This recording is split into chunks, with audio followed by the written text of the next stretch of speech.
A very warm good morning to all my dear students. On Thursday, we studied about the punctuation marks. I told you about the use of full stop, use of comma, use of interrogation marks and exclamatory mark. Along with that, children, I have given you one acronym. Do you remember that? What was it? Yes, very good. It is MINTS. Okay, and I have given you the full form of MINTS. Okay, today we will be going to proceed with our punctuation again. But now the next punctuation marks which we are going to read today is colon and apostrophe. Now, what is the objective? Why we are reading this today? So that you can able to identify that which kind of punctuation marks to be used whenever it is in need in the sentence. Now, what is colon here? Colon, if you see, I have written here that it consists of two dots and I have drawn the dot as well here. Okay, so this is the mark of colon. Once we find this type of mark, we should understand that what colon is. Now, what does the colon do? What is the usages of colon? It is it introduces a list of things and makes the reader to stop and think. Okay, this is what the definition of colon is. Colon is introducing a list in which when the reader is going to read it, he has to stop and he has to think there.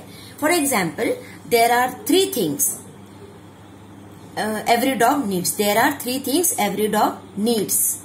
So here we have to think what the dog needs. So that is why we put the colon here. And what are the three things? Food, water and health care. Okay, so this is how we have used the colon here, because here we have to take a pause, we have to think, we have to stop for a while. Okay, then the second use of the colon is to separate hours from minute and the numbers in the ratio.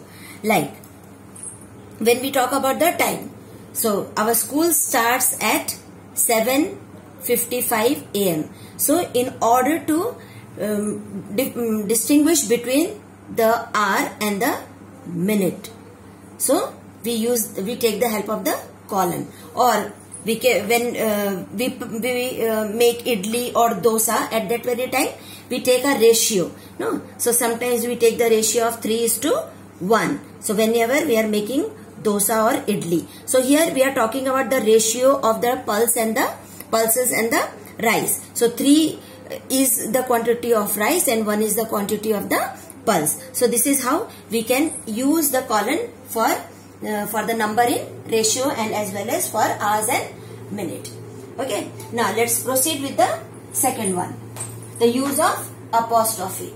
Now, what does the word apostrophe means? It shows the belonging or the possession, and that is why the mark is, I have put the mark here like this. Okay, it shows the belonging of something.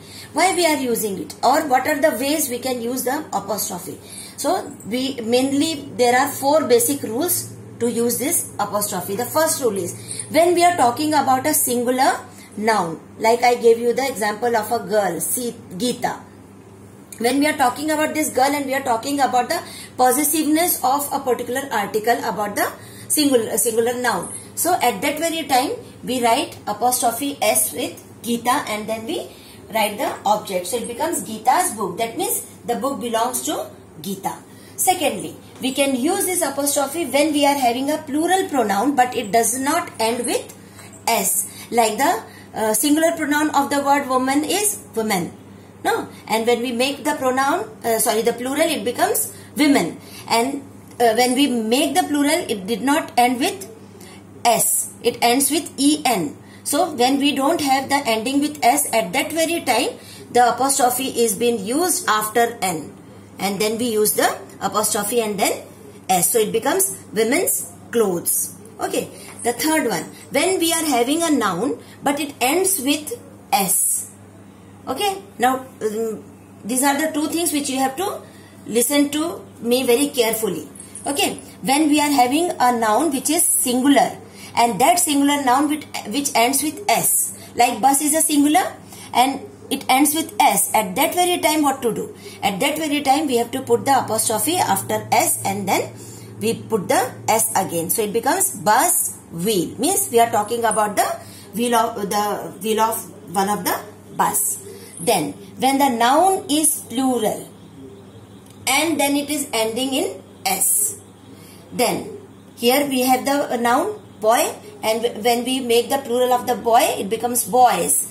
And when it ends with s, like we are having the pronoun s, so at that very time the apostrophe is used after s. Okay, so this is the basic difference. Here when it is not ending with s, then we write an apostrophe s, but when it ends with s, then we write apostrophe after s. Okay, so these two are quite interrelated to one another. Okay, then last one, possessive pronoun do not need any apostrophe, like when we are talking about yours. We write the letter, and when we write the letter, we write yours faithfully, yours obediently. At that very time, we don't have to write apostrophe here. So we are talking about possessiveness. When we have the possessive pronoun, we use it as the same without using the apostrophe. So it becomes yours, ours, mine, and theirs, and so on.